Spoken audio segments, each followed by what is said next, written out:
Bienvenue sur le mythe scolaire l'espace, où on démontre les illusions qui t'endormissent depuis des années, où on brise les excuses, où on secoue les mentalités jusqu'à réveiller ce que l'école a éteint en toi. Ici, on ne cherche pas à te rassurer, on cherche à te réveiller, brutalement, radicalement, parce que personne ne t'a jamais dit la vérité comme tu vas l'entendre maintenant. Ferme les yeux 2 secondes et pose-toi une question simple mais violente. À quel moment ton ambition a commencé à rétrécir? Pas à disparaître brutalement, non, mais à se contracter lentement, comme un muscle qu'on n'utilise plus, jusqu'à devenir presque invisible. La plupart des gens ne savent même pas répondre. Ils disent « la vie »,« le système »,« la réalité », mais la vérité est plus dérangeante. L'école t'a appris à rêver petit sans que tu t'en rendes compte. Pas parce qu'elle est méchante, pas parce que les profs sont des ennemis, mais parce que tout le mécanisme est construit pour t'apprendre à obéir avant de penser, à attendre avant d'agir, à demander la permission avant d'oser. Le choc commence ici. L'école ne détruit pas ton ambition en te disant « n'aie pas d'ambition ». Elle la détruit en te récompensant quand tu restes dans les clous, quand tu répètes, quand tu rentres dans la case. Elle t'applaudit quand tu lèves la main pour redire ce que quelqu'un d'autre a déjà pensé. Elle te conditionne à croire que réussir, c'est satisfaire une autorité invisible. Et à force, ton cerveau assimile une équation toxique. Sécurité égale réussite, prise de risque égale danger. Psychologiquement, c'est une prison douce. Tu n'as pas de barreaux visibles, juste des habitudes, des réflexes, des peurs silencieuses. On t'a entraîné à attendre la consigne avant d'agir, à demander « est-ce que c'est bon ?» au lieu de demander « est-ce que c'est juste pour moi ?» à chercher la note plutôt que la compétence, à viser la moyenne plutôt que l'excellence. Et à force de vivre dans ce cadre, ton ambition, qui était sauvage, confuse mais puissante quand tu étais enfant, a été domestiquée. Regarde un enfant avant l'école. Il veut tout faire, tout essayer. Il pose 1000 questions. Il n'a pas peur d'être ridicule. Puis regarde le même enfant 10 ans plus tard. Il demande s'il a le droit. Il a peur de se tromper. Il veut être validé. Ce n'est pas un hasard, c'est un dressage progressif. L'illusion scolaire la plus dangereuse, c'est celle-ci. On te fait croire que ton avenir dépend de ton adaptation au système, pas de ta capacité à créer ta propre voie. On te fait croire que ton intelligence se mesure sur une feuille, que ta valeur tient dans un chiffre, que ton potentiel est limité par un programme. Résultat, ton ambition ne meurt pas d'un coup. Elle s'étouffe. Elle s'endort. Elle devient raisonnable. Et une ambition raisonnable est une ambition morte. Parce que l'ambition réelle dérange. Elle est inconfortable. Elle n'entre pas dans les cases. Elle pose des problèmes. Alors le système fait ce qu'il sait faire de mieux. Il la polit, il la lisse, il la rend acceptable. Tu veux entreprendre? D'abord un diplôme. Tu veux créer? D'abord un cadre. Tu veux sortir du lot? Attention, sois prudent. Et peu à peu, tu internalises cette voix. Ce n'est même plus l'école qui te freine. C'est toi. Tu deviens ton propre surveillant. Tu doutes avant même d'essayer. Tu t'auto-censures. Tu te dis « ce n'est pas pour moi, je ne suis pas assez, je verrai plus tard ». Voilà le vrai problème. L'école n'a pas juste occupé ton temps. Elle a modelé ton rapport à toi-même. Elle t'a appris à confondre patience et passivité, prudence et peur, discipline imposée et discipline intérieure. Et le jour où tu sors de ce système, tu crois être libre. Mais dans ta tête, les murs sont toujours là. Tu continues à chercher une validation externe. Tu continues à attendre le feu vert. Tu continues à sous-estimer ce que tu pourrais construire si tu assumais pleinement ton ambition brute, imparfaite, non certifiée. L'enseignement majeur que personne ne te donne, c'est que l'ambition ne se développe pas dans un environnement où l'erreur est punie. Or l'école punit l'erreur symboliquement. Mauvaise note. Mauvais regard, comparaison, honte. Alors tu apprends à jouer petit pour ne pas perdre. Mais dans la vraie vie, ceux qui gagnent sont ceux qui acceptent de perdre souvent, d'essayer sans garantie, de passer pour fou avant d'être compris. Pense à ces élèves brillants, premiers de la classe, parfaits exécutants, qui se retrouvent perdus dès qu'il n'y a plus de consignes claires. Et pense à ceux qu'on disait moyens, indisciplinés, pas scolaires, qui développent une débrouillardise, une créativité, une rage de prouver. Ce n'est pas un hasard non plus. Le système favorise la conformité, pas la vision. Il récompense la mémoire, pas le courage. Il sécurise, mais il n'enflamme pas. Alors maintenant, la question n'est plus « est-ce que l'école est bonne ou mauvaise ?» La vraie question c'est « qu'est-ce que l'école a fait à mon ambition ?» Est-ce qu'elle l'a nourrie? Ou est-ce qu'elle l'a mise sous anesthésie? Et surtout, est-ce que tu es prêt à regarder cette réalité en face, sans te mentir, sans accuser uniquement l'extérieur, mais en reprenant la responsabilité de réveiller ce qui a été endormi? Parce que le moment clé arrive ici, maintenant, à l'instant précis où tu comprends que personne ne viendra rallumer la flamme à ta place, et que la suite dépend de ta capacité à déconstruire ce conditionnement pour reconstruire une ambition consciente, disciplinée, indomptable. Et si tu écoutes encore, ce n'est pas par curiosité. C'est parce qu'une partie de toi sait déjà que quelque chose sonne faux depuis longtemps. Tu l'as senti sans pouvoir le formuler. Ce malaise diffus quand tu fais ce qu'il faut, mais que tu ne te sens pas vivant. Cette fatigue mentale qui n'est pas physique, mais existentielle. Parce que maintenant que le conditionnement est exposé, il faut aller plus profond, là où ça dérange vraiment. L'école ne t'a pas seulement appris à obéir, elle t'a appris à confondre mouvement et progression. Tu avances de classe en classe, d'année en année, comme sur un tapis roulant. Tu bouges, mais tu ne choisis pas la direction. Psychologiquement, c'est redoutable. Ton cerveau associe l'effort à un cadre imposé. Tu travailles parce qu'on te le demande, pas parce que tu poursuis une vision. Résultat, dès que le cadre disparaît, l'effort disparaît avec. C'est pour ça que tant de gens sont perdus après les études. Ils n'ont jamais appris à s'autodiriger. On leur a toujours donné un programme, un emploi du temps, des objectifs décidés par d'autres. L'ambition, la vraie, celle qui te fait te lever tôt sans qu'on te menace d'une sanction, celle-là n'a jamais été entraînée. Pire encore, on t'a appris à segmenter ta vie. Travail d'un côté, passion de l'autre, plaisir plus tard. D'abord les études, après tu verras. Sauf que ce « après » devient souvent « jamais », parce que ton cerveau s'habitue à repousser ce qui compte vraiment. L'illusion scolaire suivante est subtile mais dévastatrice. On te fait croire que la discipline vient de l'extérieur. Horaires, règles, punitions, récompenses. Mais la discipline réelle, celle qui construit des trajectoires hors normes, est intérieure. Elle vient d'un sens clair, d'une vision personnelle. Or, l'école ne t'apprend pas à définir une vision. Elle t'apprend à atteindre des objectifs standardisés, même durée, même contenu, même évaluation.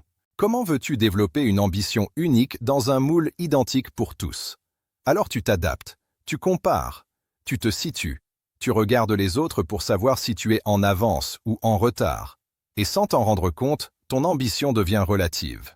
Tu ne veux plus être excellent selon tes propres critères. Tu veux être meilleur que la moyenne. Et viser la moyenne, même au-dessus, reste viser bas. C'est ici que beaucoup se sabotent. Ils deviennent raisonnables. Ils choisissent des chemins sûrs. Pas parce que c'est leur rêve, mais parce que c'est validé socialement. Diplôme, statut, titre, des mots rassurants.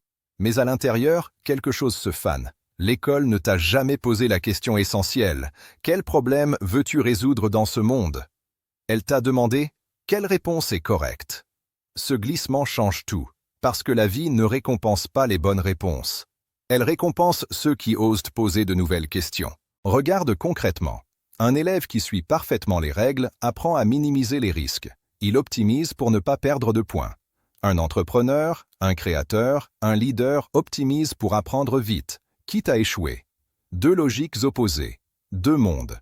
L'école te prépare au premier en te faisant croire qu'il mène au second. Voilà la tromperie centrale. On te vend la sécurité comme un tremplin, alors qu'elle devient souvent une cage. Et ce n'est pas théorique. Pense à ce camarade brillant, toujours premier, qui aujourd'hui n'ose pas changer de voie, même s'il déteste ce qu'il fait. Pense à celui qu'on disait pas scolaire, mais qui a appris à se débrouiller, à parler, à vendre, à créer. Ce n'est pas une glorification de l'échec scolaire, c'est une alerte sur l'absence d'éducation à l'ambition consciente. Alors maintenant, la bascule commence. Si tu veux reconstruire ton ambition, tu dois d'abord désapprendre l'attente, désapprendre la validation externe, désapprendre la peur de te tromper. Première étape concrète, arrête de demander la permission mentale. Chaque fois que tu te surprends à penser « est-ce que j'ai le droit ?», remplace par « qu'est-ce que ça m'apprend si j'essaie ?» Deuxième étape, crée ta propre discipline. Pas des règles imposées, mais des engagements envers toi-même. Des horaires choisis. Des objectifs alignés avec ta vision, même floue. Troisième étape. Redéfinis la réussite. Pas comme un diplôme ou un regard extérieur, mais comme la progression réelle vers quelque chose qui te dépasse. Ce processus est inconfortable, normal. L'ambition réveillée fait peur parce qu'elle te met face à ta responsabilité totale. Plus d'excuses, plus de programmes à suivre. C'est toi contre tes limites internes. Synthèse brutale. L'école t'a appris à fonctionner, pas à te diriger. Elle t'a appris à réussir des épreuves, pas à construire une vie. Mais cette prise de conscience n'est pas une condamnation, c'est une opportunité, parce que tout ce qui a été conditionné peut être déconstruit, et tout ce qui a été étouffé peut être rallumé. La vraie question maintenant, ce n'est plus « pourquoi l'école a fait ça ?», mais « qu'est-ce que tu fais de cette lucidité à partir de maintenant ?» Au moment précis où tu comprends que comprendre ne suffit plus. La lucidité sans action devient une nouvelle prison, plus confortable, plus intellectuelle, mais tout aussi paralysante. Beaucoup s'arrêtent là. Ils savent, ils analysent, ils critiquent le système, ils partagent des vidéos. Mais leur vie ne change pas, parce que l'ambition ne se réveille pas dans la tête. Elle se réveille dans les actes répétés quand personne ne regarde. Maintenant, on passe du diagnostic à la reconstruction. Et cette reconstruction est brutale, parce qu'elle exige une rupture nette avec les réflexes scolaires profondément ancrés. Premier réflexe à tuer, attendre d'être prêt. L'école t'a appris à te préparer indéfiniment avant d'agir. Réviser encore, valider encore, obtenir encore un niveau. Dans la vraie vie, la préparation parfaite n'existe pas. Ceux qui avancent apprennent en marchant. Ils acceptent l'imperfection. Ils construisent en public. Si tu attends de te sentir légitime, tu es déjà en retard. Deuxième réflexe à éliminer. Confondre activité et progression. Faire beaucoup n'est pas avancer. L'école t'a entraîné à remplir des journées sans lien avec un objectif personnel clair. Reprendre ton ambition, c'est choisir peu de choses, mais les faire avec intensité et cohérence. Chaque action doit servir une vision, même simple, même évolutive. Pas une note, pas une validation. Une direction. Troisième rupture. Arrêter de te définir par ce que tu sais et commencer à te définir par ce que tu construis. Le savoir sans application nourrit l'ego, pas la transformation. Tu peux lire tous les livres de développement personnel du monde, regarder toutes les vidéos, si rien de concret ne change dans ton quotidien, ton ambition reste théorique. L'école valorise l'accumulation. La vie récompense l'exécution. Alors concrètement, comment on reconstruit une ambition indomptable? On commence par une vision brute. Pas un plan parfait. Une image. Où veux-tu être dans 3 à 5 ans si tout se passe bien? Pas selon la société, selon toi. Même si c'est flou, même si ça fait peur. Cette image devient ton point de référence. Ensuite, tu construis une discipline minimale, mais non négociable. Pas héroïque, durable. 1 heure par jour consacrée à ce qui te rapproche de cette vision. 1 heure réelle, sans distraction, sans excuse. L'école t'a habitué aux efforts ponctuels sous pression. Toi, tu dois t'habituer à l'effort quotidien sans applaudissements. C'est là que l'ambition se solidifie. Troisième pilier, l'exposition volontaire à l'inconfort. Chaque semaine, fais quelque chose qui te fait légèrement peur, mais qui t'aligne avec ta vision. Parler. Publier, proposer, tester. L'ambition meurt dans le confort prolongé. Elle renaît dans l'action imparfaite répétée. Psychologiquement, tu reprogrammes ton cerveau. L'erreur n'est plus une menace, c'est un feedback. Quatrième pilier, couper avec la comparaison scolaire. Tu n'es plus en compétition avec une moyenne, tu es en engagement avec ton potentiel. Compare-toi uniquement à toi-même il y a 6 mois. Est-ce que tu es plus discipliné, plus clair, plus courageux? Si oui, tu gagnes. Sinon, ajuste. Pas de drame. Responsabilité totale. Et il faut être honnête. Ce chemin isole. Beaucoup autour de toi resteront dans le schéma scolaire mental toute leur vie. Attendre, se plaindre, espérer une opportunité. Toi, tu deviens celui qui crée ses propres opportunités. Ça dérange, ça inspire parfois, ça fait peur souvent. Mais c'est le prix de l'ambition consciente. Synthèse finale, sans filtre. L'école n'a pas détruit ton ambition par méchanceté. Elle l'a endormie par standardisation. Elle t'a appris à suivre avant de te diriger, à réussir des tests avant de réussir ta vie. Mais rien de tout ça n'est irréversible. Le conditionnement explique ton passé, pas ton futur. À partir de maintenant, tu sais. Et savoir crée une obligation intérieure. Soit tu continues comme avant en faisant semblant d'ignorer. Soit tu acceptes l'inconfort de la transformation. Il n'y a pas de troisième voie. L'ambition que tu croyais perdue n'est pas morte. Elle attendait une décision claire. Pas demain, pas quand tu seras prêt, maintenant. Parce que personne ne viendra te donner l'autorisation de vivre à la hauteur de ce que tu ressens au fond de toi. Et si ce message t'a secoué, ce n'est pas un hasard, c'est un rappel, un signal. Le moment où tu cesses de subir un système pour devenir l'architecte conscient de ta trajectoire. Le moment où tu arrêtes de demander « Qu'est-ce qu'on attend de moi ?» pour demander « Qu'est-ce que j'exige de moi-même ?» C'est là que tout commence vraiment.